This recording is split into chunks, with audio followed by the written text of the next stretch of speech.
사도의 가르침을 받아 서로 교제하고 떡을 떼며 오로지 기도하기를 힘쓰니라.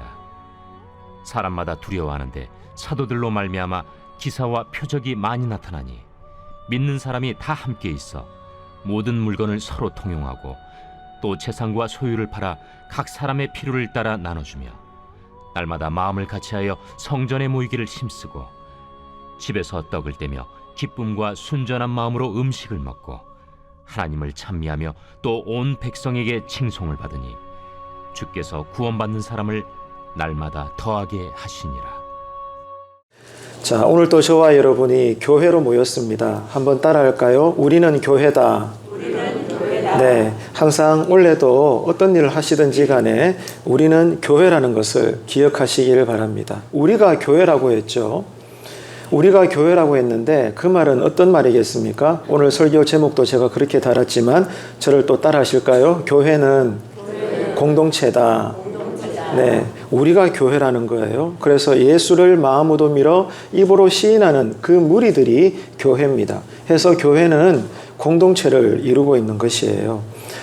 우리가 부모로서 대부분 살잖아요. 모두가 이제 아들, 딸, 손주들을 가지고 있는 부모들인데 부모 마음은 똑같지 않겠습니까? 한번 예를 들어 봅시다. 상상해 보자면 우리가 배 아파 낳은 아들, 딸들 그리고 어떤 수고를 마다하면서까지 장년이 되기까지 키운 내 아들, 딸, 손주들인데 근데 가만히 들어보니까 내 자식들이 사회에서 인정을 못 받고 또 사람 구실을 못한다거나 바른 인생을 살지 못한다라는 평가를 듣게 된다면 부모로서 우리의 마음이 어떨 것 같아요? 경제적으로는 이제 자유를 누렸다 치더라도 여전히 몸이 건강할지라도 여전히 부모로서 내가 사회에 있어서는 덕망이 있을지라도 들리기를 내 자녀손들이 사람 대접을 못 받는다. 바른 인간다운 삶을 살지 못한다라고 주변 사람들로부터 따를 당한다면 부모로서 우리의 마음이 어떨 것 같습니까? 사는 게 아닐 것 같아요. 부모로서 똑같은 마음이겠죠. 오늘은 그 이야기입니다. 여러분, 우리를 향하신 하나님의 뜻이 뭘까요? 많은 것들로 우리가 설명할 수 있지만 오늘 우리가 읽은 이 본문 말씀을 우리가 기준으로 생각해 보자면 바른 신앙을 사는 것입니다. 2023년 이제 오늘로 시작이 되죠. 하나님의 뜻은 분명합니다. 우리가 교회를 이룬 공동체로서 바른 신앙을 사는 겁니다. 가난해도 부유해도 생활 형편이 좋고 아니면 여전히 고난의 길을 걸어갈지라도 상관없어요. 어떤 처지에 있든지 우리가 교회를 이룬 공동체로서 바른 신앙을 사는 것이 새해에도 우리를 향하신 아버지로서의 하나님의 뜻이라는 거죠. 그러면은 그 다음에 또 이런 질문이 나오겠죠. 어떻게 해야 바른 신앙을 가지게 되는 걸까? 우리가 오늘 또 예배는 잘 드리지만 2023년이라는 한 해를 또 우리가 지나가야 되는데 어떻게 해야 바른 신앙을 우리가 살 수 있을까? 그것은 신앙을 바르게 이해하는 것입니다. 신앙을 바르게 이해해야 바른 신앙을 살 수 있지 않겠습니까? 내가 이해를 못하는데 어떻게 아이들이 학교에서 중간고사, 기말고사를 치는데 그 문제 하나하나마다의 답을 적을 수가 있겠어요? 문제를 이해해야 되거든요. 문제를 이해한다는 것은 평상시에 선생님으로부터 그 교과목에 대한 내용을 이해하고 있다는 거예요. 신앙도 마찬가지예요. 신앙을 우리가 바르게 이해해야 하나님의 뜻대로 원래도 우리가 바른 신앙을 살 수 있는 것입니다. 바른 신앙을 이해함에 있어서 주제는 너무나 많죠. 중요한 주제들이 많습니다. 그런데 오늘 우리가 본문을 읽었지만 그 중에 하나가 무엇인가 하면 교회에 대해서 바른 이해를 가져야 된다는 거예요. 교회가 우리들이라고 했죠. 교회는 공동체라고 했습니다. 그래서 우리도 우리 교회 이름으로 올 한 해를 또 살아내야 되잖아요.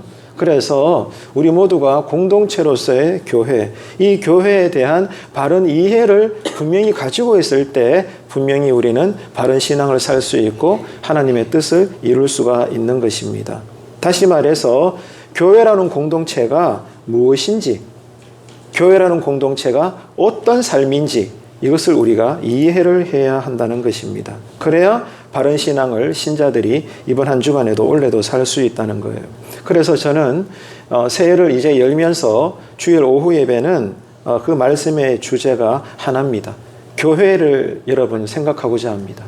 그래서 2023년 주일 오후 예배 제가 평상시에 늘 제단에 쓸 경우에는 교회가 무엇인가? 교회 공동체로서 우리가 어떤 삶을 살아야 되는가? 성경에 근거해서 우리가 고민을 하려고 합니다. 그래서 교회에 대해서 모두가 다 바른 신앙을 가짐으로 인해서 기독교라는 종교가 아니라 정말 기독교의 참된 신앙을 가정에서도 살고 또 직장과 일터에서도 우리가 드러낼 수 있고 두말할 것 없이 이 예배당에서 우리가 중심으로 살 때도 직분 따라 성도로서 사명 감당 잘하는, 그래서 하나님을 기쁘시게 해드리는 새해가 되시기를 주님의 이름으로 축복합니다. 여러분, 기독교는 어떻게 출발을 했을까요? 자, 누가 묻는다면 여러분 어떻게 답변하시겠습니까? 모든 게 출발점이 있잖아. 그죠? 우리도 태어날 생일 날짜가 있고 오늘 또 1월달 생일 맞으신 분들 미리 축하해 드렸지만 모든 것에는 시작점이 있어요. 기독교도 마찬가지입니다. 기독교도 출발한 부분이 있어요. 그러면 어떻게 기독교가 출발을 했을까? 기독교는 처음부터 공동체로 시작을 했습니다. 기독교는 공동체로 출발을 했다는 거예요. 자, 그런데 이런 교회의 롤 모델을 우리가 말해보자면 당연히 초대교회죠. 사도행전에 기록되어 있는 성령행전이라고 말할 만큼 유달리 그 시대에 성령님의 역사가 아주 뜨거웠는데 성령님께서 세우셨고 또 이루어 나가시는 사도행전 그 당시에 초대교회의 모습이 오늘날 현대에 세워진 모든 교회마다 하나의 롤 모델로서 그렇게 세워져 있는 것 아니겠습니까? 그런데 여러분, 우리가 알아야 될 것은 이런 성령님의 강력한 다이나믹한 역사가 있었던 당시의 초대교회였지만, 그러나 사도행전에 기록된 초대교회는 두 가지의 팩트가 있어요. 이 사실을 우리가 이해해야 합니다. 두 가지의 사실이 성경에 기록되어 있다는 겁니다. 우리가 그토록 흠모하는 능력 충만한 성령님이 압도적으로 역사하셨던 당시의 초대교회임에도 불구하고 두 가지의 역사적 사실이 있었다는 것을 우리가 이해해야 합니다. 첫 번째, 그게 뭔가 하면 초대교회였지만 그토록 우리가 흠모하는 나름의 어떤 완전한 모습의 교회로서의 롤 모델로 우리가 이해하고 있지만, 그럼에도 불구하고 바울 당시에 사도행전에 기록된 초대교회의 모습은 절대로 완전하지 않았다는 겁니다.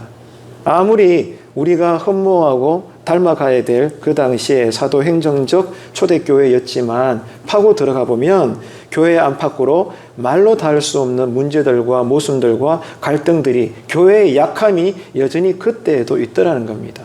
절대로 완전 모호한 교회가 아니었다는 거죠. 교회 안으로도 문제가 많았고 밖으로도 핍박과 많은 신앙적인 문제가 있더라는 겁니다. 이게 첫 번째 팩트고요. 두 번째 팩트는 그럼에도 불구하고 이런 그때 당시에 문제투성이의 초대교회였지만 매우 큰 복음의 영향력을 드러냈다는 거예요. 이해가 되십니까? 그러니까 완전한 교회의 롤 모델로서 그럼으로 인해 영향력을 드러낸 게 아니라 오늘날 현대교회처럼 말 많고 달 많고 어떻게 교회가 저럴 수 있나, 교회의 다움을 잃어버린 듯한 모습이 그때에도 있었음에도 불구하고 놀라운 것은 여전히 성령님의 큰 역사의 영향력이 그 문제가 많은 초대교회에서 흘러나왔다는 거예요. 이게 사도행전의 기록입니다. 이 두 가지 사실적인 팩트를 우리가 알고 있어야 되는 거예요. 그러면은 이렇게 문제가 많았던 초대교회가 어떻게 지역사회에 선한 영향력을 그렇게 크게 나타낼 수가 있었을까? 이유는 하나입니다. 바로 공동체입니다. 비록 말 많고 탈 많은 그때부터의 초대교회였지만 그럼에도 초대교회 성도들은 힘써 함께 모였습니다. 교회 그 자체로서의 공동체를 의지했다는 거예요. 그러므로 말미암아 문제투성이었지만 결과적으로는 하나님의 뜻대로 복음의 영향력이 지역사회를 뒤집어 놓은 거예요. 이게 여러분 열쇠입니다. 공동체예요. 한번 따라합시다. 교회는 공동체다. 이 사실을 절대로 잊어버리지 마세요. 그래서 제가 어느 교회든지 신방을 가보면요, 간혹 받아보면 어떤 분들은 교회의 약함을 비평하면서 혼자 그냥 자기 집에서 주일날 예배 드리시는 성도님들 찾아갈 때가 들어있어요. 대화해보면 공감이 갑니다. 이해는 됩니다. 하지만 너무 안타깝죠. 주님의 뜻을 온전히 이해하지 못하는 거니까요. 교회가 말 많고 탈 많다고 해가지고 자꾸 교회를 떠나고 메뚜기처럼 옮겨 다니고 교회가 은혜가 되지 않을 수 있겠죠. 그래서 가족들끼리 자기 집안에서 주일날 거실에 앉아서 예배 드린다. 여러분, 절대로 하나님의 뜻이 아닙니다. 이 사실을 여러분들이 가르치셔야 돼요. 주변의 자녀들에게, 주변 그런 사람들에게. 하나님의 뜻은 그게 아니에요. 방금도 말씀을 드린 대로 우리 교회나 여러분들이 이 시대에 흠모하는 어떤 교회든지 간에 들어가 보십시오. 문제없는 교회가 있는가? 다 갈등이 있고요. 불의함이 있고요. 정직하지 못하고 어떤 사람은 칭송받고 어떤 사람은 차별당하고요. 다 똑같아요. 어느 교회나. 도시교회나 시골교회나 대형교회나 초대교회나 똑같다니까요. 개척교회나 다. 모든 교회마다 문제없는 곳이 없어요. 그런데 어떤 교회는 문제를 안고 있으면서도 여전히 하나님께 쓰임받더라 이겁니다. 어떤 교회는 똑같은 문제인데도 쪼글라지는 거예요. 그냥. 결과가 다른 거죠. 그 이유가 뭐냐? 공동체입니다. 공동체. 여전히 우리가 말 많고 탈 많고 솔직히 교회에서 만날 때마다 빈번하게 으르렁거릴지라도 그러나 여전히 함께하는 거라. 싸울 땐 싸우더라도 돌아서면 같이 또 밥 먹는다. 같이 또 일도 같이 한다. 여러분, 이게 성숙한 교회입니다. 새해에 우리 교회가 이런 교회가 되기를 축복합니다. 교회는요, 일하려고 모인 사람들이에요. 주님께서도 제자들에게 아버지께서 이제까지 일하시니 나도 일한다고 했거든요. 예수를 믿는다는 것은 일꾼으로 산다는 거예요. 그래서 그냥 만나서 커피 한잔하는 것이 교회 생활의 전부라면 갈등이 없습니다. 그런데 모두가 다 하나님을 사랑하기 때문에 저마다의 방법으로 일하려고 모였기 때문에 안 싸울 수가 없어요. 교회는. 갈등이 없을 수가 없다고요. 목회자와 성도 간에, 성도와 성도 간에, 안수 집사님과 당회 간에 여러분 이러저런 계층들마다 싸움이 없을 수가 없어요. 교회마다 다 있다고요. 그런데 어떤 교회는 여전히 성숙하고 어떤 교회는 쪼갈라지는 거예요. 그냥. 그 차이가 뭐냐? 공동체입니다. 여전히 이 공동체를 붙잡고 서로 다름이 있어서 힘들지만 그래도 끝까지 함께 가는 교회는 되는 거예요. 그런데 네 싫다 나 싫다 해가지고 서로 쪼갈라지게 되면요. 마귀만 웃고 하나님은 또 피눈물 흘리게 되는 거죠. 이 사실을 꼭 기억하시고 2023년 우리 교회는 어떤 일이 있어도 우리는 공동체를 지킨다. 아멘이십니까? 다시 한번 따라합시다. 교회는 공동체다. 믿으시면 아멘. 여러분, 이 신앙 고백으로 올 한 해 여전히 교회에 힘든 점이 있을지라도 없기를 바라지만 있을지라도 잘 헤쳐나가는 성경대로의 오늘날의 초대교회가 되시기를 간절히 바랍니다. 그때 당시 초대교회는 아무리 교회 안팎에 문제가 많았어도 공동체라는 강력한 줄을 서로가 붙잡고 있었기 때문입니다. 그래서 신약 성경 27권 가운데 반 이상이나 기록을 했던 사도 바울의 서신들, 이 편지들을 보게 되면 당시의 초대교회들에게 보내진 편지들이잖아요. 우리가 지금 새벽에 로마서를 보고 있지만 모든 사도 바울의 서신들이 그 당시에 교회들에게 그 당시 사역자들에게 전해준 편지들이거든요. 그런데 보게 되면 한결같아요. 서로 이렇게 하십시오. 서로 저렇게 하십시오. 이렇게 사도 바울의 권면들이 가득 기록되어 있는 것입니다. 이게 뭘 의미하는 것입니까? 초대교회가 얼마나 공동체를 의지하고 있었는가를 여러분 성경은 우리에게 잘 보여주고 있는 거죠. 자, 이런 걸 볼 때 오늘날 우리들의 신앙의 모습은 어떤가 그 말입니다. 어느 교회나 똑같아요. 이미 그런 시대입니다. 어쩔 수 없어요. 지금 제가 여러분들에게 무슨 정죄를 하는 게 아니라 시대가 그래요. 무슨 말인가 하면 썬데이 크리스찬 시대를 삽니다. 정말 우리가 교회를 사랑하지만 그래서 믿는 크기만큼 교회에서 맡은 일들을 감당하지만 대부분이 다 아무리 바빠도 주일날 모든 일을 하려고 하지 월요일부터 토요일까지는 어지간해서는 교회일로 따로 시간을 내어서 옛날처럼 예배당에 모이는 그러한 삶의 패턴은 이제는 기대하기 힘든 그런 시대에 지금 우리가 봉착해 있다는 거예요. 이해가 되시죠? 큰 교회든 작은 교회든 우리 교회든 어떤 교회든지 간에 어쩔 수 없는 시대의 변천이 왔습니다. 모두가 다 어느 순간 썬데이 크리스찬으로 우리는 지금 사는 거예요. 쉽게 말해서 주일 하루만 우리는 이른 아침부터 늦은 오후나 저녁까지 주님을 위해서 봉사합니다. 하지만 나머지 6일은 생계 문제로 나 자신을 위해 사는 거죠. 은연중에 나도 몰랐지만 우리도 이렇게 이분법적인 사랑으로 우리가 신앙으로 살고 있더라 그 말입니다. 그런데 당시의 초대교회의 성도들의 삶은 그렇지 않다는 거죠. 결코 주일 중심만의 신앙이 아니었다는 겁니다. 그들은 그때 당시의 삶의 현장은 집이었습니다. 우리는 삶의 현장이 집보다 오피스 생활이 더 많죠. 직장이든 일터든 사업장이든 솔직히 집안에서 아내하고 보내는 시간보다 사무실에서 여직원들과 함께 일하는 시간이 더 많아요. 물리적인 시간이. 저도 부교육자, 부목사 때까지는요. 교회 사무실에 간사님과 더 많은 시간을 보내요. 그게 오피스 라이프가 되어버린 거예요. 이런 시대에 지금 우리가 살고 있습니다. 그런데 사도행전에 기록된 초대교회의 성도들의 삶의 현장은 저마다 집집들이었습니다. 집집마다가 그들의 삶의 현장이었는데 성경의 기록은 뭐예요? 날마다 저들이 집에 모였다는 거예요. 놀고 싶어서 집에 모였습니까? 그냥 고스톱 치려고? 명절 되면 윷놀이 하려고? 아닙니다, 여러분. 집에서 모여서 뭐였어요? 서로 떡을 떼며 성도의 교제를 나눴다는 거예요. 주일날만 회당에 모인 것이 아니라 주일이 아닌 평날에도 그때 당시에 초대 그리스도인들은 집집마다 삶의 현장에 여러분 다 모여서 성도들 간에 신령한 교제를 나누었다는 겁니다. 그게 여러분 교회예요. 그게 교회라고 하는 공동체라는 것입니다. 그래서 집에서 뭐였을까요? 예수는 그리스도다. 가르치는 것과 전도하기를 쉬지 않았다는 거예요. 이게 여러분 사도행전의 증언입니다. 예수는 그리스도. 제가 예수는 하면 여러분은 그리스도 합시다. 예수는 자, 예수 그리스도 제가 몇 번 말씀드렸죠. 왜 이 두 단어가 조합됐어요? 예수는 어떤 뜻이에요? 역사적인 사실이에요. 진짜 2000년 전에 유대 땅에서 30대의 청년이라는 예수가 살았다는 뜻입니다. 그런데 그 실제 역사적인 한 청년이었던 예수가 누구라는 거죠? 우리를 죄에서 살리고 구원하신 하나님의 아들 그리스도 메시아다 그 말이에요. 그러니까 역사적 사실인 예수가 나의 신앙 고백인 그리스도로 이어지게 되는 거예요. 따라합시다. 예수 그리스도. 초대교회 그리스도인들은 어떻게 했다고요? 삶의 현장인 각자의 집에 늘 성도들이 모여서 밥상 공동체를 이루면서 예배도 드리고 교제도 하고 물론 또 때로는 놀기도 하고 말이죠. 이런저런 모양으로 충분하게 교제를 누리면서 핵심적인 사항은 이거예요. 예수가 그리스도이심을 가르쳤다는 거예요. 그리고 주변 사람들에게 전했다는 겁니다.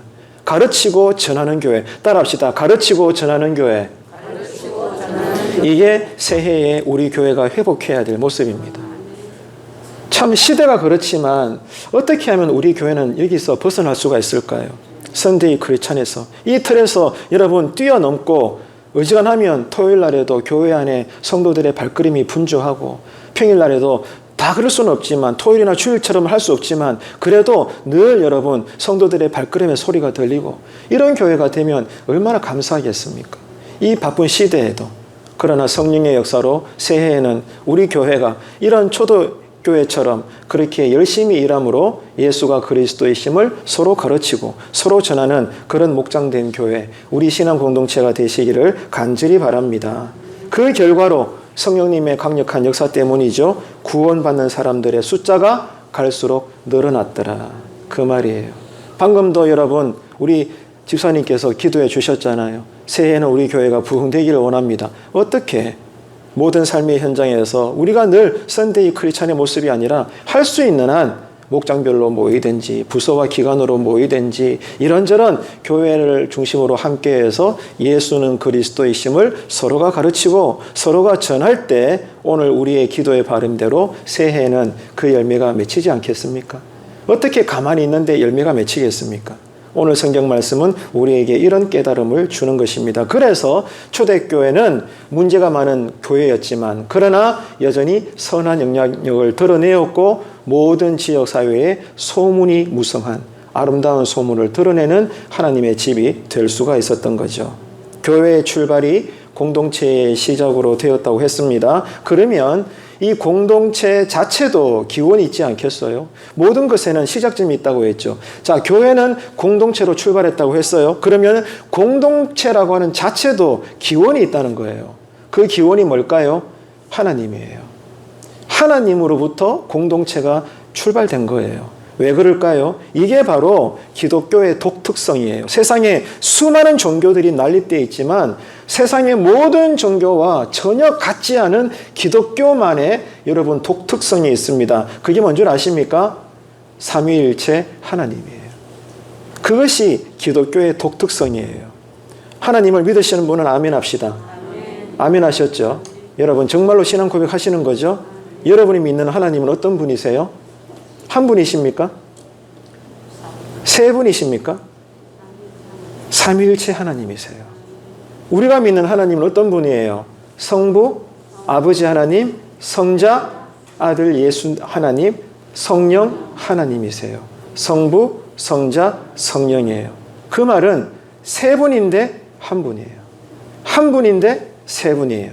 그런데 성부의 인격, 성부의 위격, 성자의 위격, 성령 하나님의 위격은 다 독립적이에요. 서로 간섭을 받지 않아요. 그리고 위아래도 없어요. 그런데 이 세 위격이 하나의 위격이에요. 세 분이 한 분이에요. 한 분이 세 분입니다. 그럼으로써 세상의 유일한 신입니다. 무슨 말이에요? 신비라는 거예요. 인간의 언어로, 사람의 과학으로 절대로 설명되지 않는 여러분 신비인 것입니다. 그래서 중세시대 때부터 내노라 하는 정통 중에 정통인 신학자들도 이 삼위일체에 대해서 순간 말 잘못하는 순간 이단으로 배척당했습니다. 오늘날도 마찬가지예요. 삼위일체론 잘못 건드렸다가는 정통이 어느 순간 이단되어 버리는 거예요. 그만큼 여러분 기독교의 독특성은 바로 하나님 자신에서부터 나오는 거예요. 하나님은 세 분이면서도 한 분, 한 분이면서도 세 분으로서의 유일한 신이시다. 이 유일신앙, 이것이 바로 기독교의 신앙 고백의 핵심인 것입니다. 그래서 하나님 스스로가 삼위일체로서 공동체예요. 놀랍지 않나요? 하나님 한 분만 생각한다면 단일 신론으로 해서 이단이 됩니다. 그런데 하나님 따로, 예수님 따로, 성령님 따로, 이거는 또 삼신론이 되어서 또 이단이 됩니다. 그러니까 여러분 나중에 기회가 되면 제가 이 부분을 신학적으로 여러분에게 가르쳐 드리고 싶어요. 얼마나 재미가 있는지 몰라요. 이것을 여러분 뭐 교회론, 신론, 인간론, 많은 것들을 죄론 이런 것들 여러분 목회자를 통해서 신학을 쉽게 배우게 되면요. 신앙이 달라집니다. 그날이 올 것을 여러분 기대하십시오. 교회는 평생 배워야 되는 거예요. 가르쳐야 되는 거예요. 그러므로 나누고 예수가 그리스도임을 전해야 되는 것입니다. 삼위일체로서 공동체이면서도 한 분이신 유일한 신이 되시는 하나님을 우리가 믿습니다. 이게 기독교의 신비라는 거예요. 그래서 오늘 말씀의 맥락은 이거예요. 하나님 스스로가 함께 하시는 거예요. 성부, 성자, 성령님이 함께 하시는데 또 한 분이야. 이게 참 신비로운 것입니다, 여러분. 이런 하나님을 지금 우리가 믿고 있는 거예요. 하나님 스스로가 늘 함께 하셔요. 대표적인 예가 성경에 어디 나올까요? 한번 여러분 빨리 성경 전체를 지금 넘겨보세요. 대표적인 예를 어디서 들 수 있을까요? 하나님 스스로가 함께 하시거든요. 어떤 예가 나옵니까?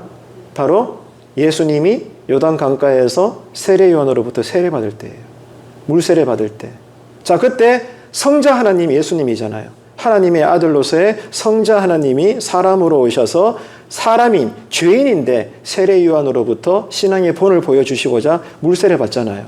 성자 하나님이 물세례 받고 있는 현장이에요. 그때 성부 아버지 하나님은 뭐 하셨어요? 하늘에서 음성이 들려오는 거예요. 성자 하나님이 물세례 받으시고 요단강에서 올라오실 때 너는 내 사랑하는 아들이고 내 기뻐하는 자다. 내가 너를 사랑한다. 하늘에서 음성이 들리죠? 누구의 음성이에요? 성부 아버지 하나님의 음성이에요. 그러면 성령님은 그때 뭐 하셨나? 휴가 가셨나? 아니에요. 비둘기처럼 나타나셔서 성자 아들 예수님, 물세례를 끝내신 예수님에게 임하셨죠. 삼위일체 하나님이 공동체를 이루고 있어요. 근데 그분이 한 분이에요. 얼마나 신비로운지 몰라요. 하나님 스스로가 공동체입니다. 늘 함께 하시는 거예요. 그래서 신학에서는 이렇게 말합니다. 하나님의 사회성이다. 와닿으십니까? 단어가? 네, 따라합시다. 하나님의 사회성. 예, 사람은 사회적 관계의 동물이잖아요. 혼자 살 수 없어요. 예, 한자로 사람 인자도 막대기 두 개가 서로 맞대어서 의지하고 있죠. 그죠? 사람은 혼자 살 수 없어요. 공동체를 이루어야 돼요. 누구 때문에? 하나님이 그렇게 만드셨어요, 사람을. 하나님 스스로가 공동체입니다. 하나님의 사회성이라고 말해요. 그래서 우리가 그런 하나님의 사회성의 형상대로 지음을 받았고 성령님이 루하, 히브리 말인데 우리 코에 생기를 넣으시사 우리가 생명이 된지라. 그 말이거든요. 그래서 하나님 때문에 우리가 지음받아서 하나님의 형상대로 우리가 세움을 받았기 때문에 교회는 공동체일 수밖에 없는 것입니다. 그래서 여러분, 이런 우리가 하나님의 사회성의 형상을 입었기 때문에 사람과 사람이라고 하는 공동체 안에서의 인격적인 교감이 없이는 절대로 사람은 행복할 수가 없습니다. 생각해 보세요. 여러분이 100조 원의 돈을 가지고 있다 할지라도 평생 혼자 산다고 생각해 보세요. 그게 여러분 행복합니까? 가지고 있는 100억도 아니고 100조라고 생각해 보라고요. 그게 그냥 종이 쪼가리지 그게 무슨 행복의 조건이 되겠습니까? 여러분이 사랑하는 주변에 아내가 있고 부모가 있고 자녀가 있고 친구가 있고 동료가 있고 선배가 있고 후배가 있고 나이 들수록 친구가 있어야 되잖아요. 그죠? 주변에 사람들이 없다면 내가 아무리 명예 누려본들 천지 어디 가나 외로운데 그게 뭐가 행복하겠어요? 하나님 스스로가 사회성을 이루고 있기 때문에 그런 형상으로 우리가 지원받았기 때문에 더더욱이나 그리스도의 몸된 교회는 절대로 혼자 여러분 거룩하게 지낼 수 없는 거예요. 이 사실을 제대로 캐치하지 못하는 주변에 자녀들이 있다거나 주변에 그런 사람들이 있다면 여러분 가르쳐 주셔야 돼요. 예수는 그리스도다. 가르치고 전하기를 쉬지 않더라.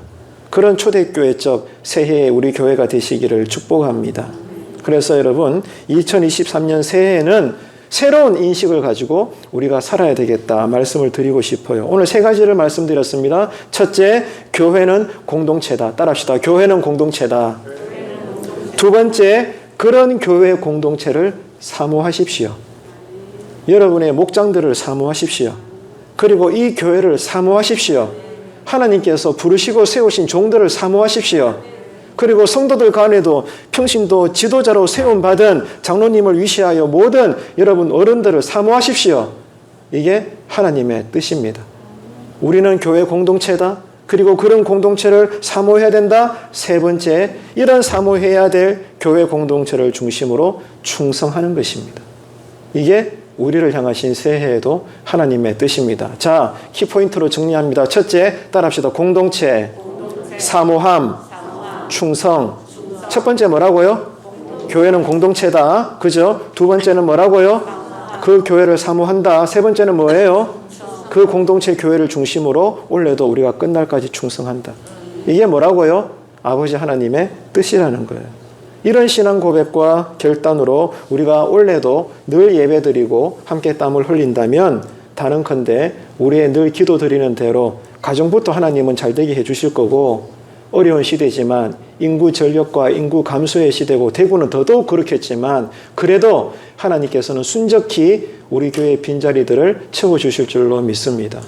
그래서 제가 늘 부탁을 드리잖아요. 이제 새해가 된 만큼 더더욱이나 오늘 우리는 오후 예배를 드리니까 이후에 잠시라도 목장별 모임은 서로 간의 안부를 확인하시고 이제 관계 전도에 집중해 달라는 겁니다. 그래서 때마다 그분들 이제 한두 분씩 모이게 되면은 정해진 시기에 우리가 풍성한 그들을 향한 축하식을 가질 수 있도록, 그래서 교회에 저들이 뿌리를 내려서 주님의 가르침대로 나중된 자가 먼저 되는 역사가 일어나는 우리 교회가 되기를, 거룩한 소문나는 교회가 되기를 주님의 이름으로 축원합니다.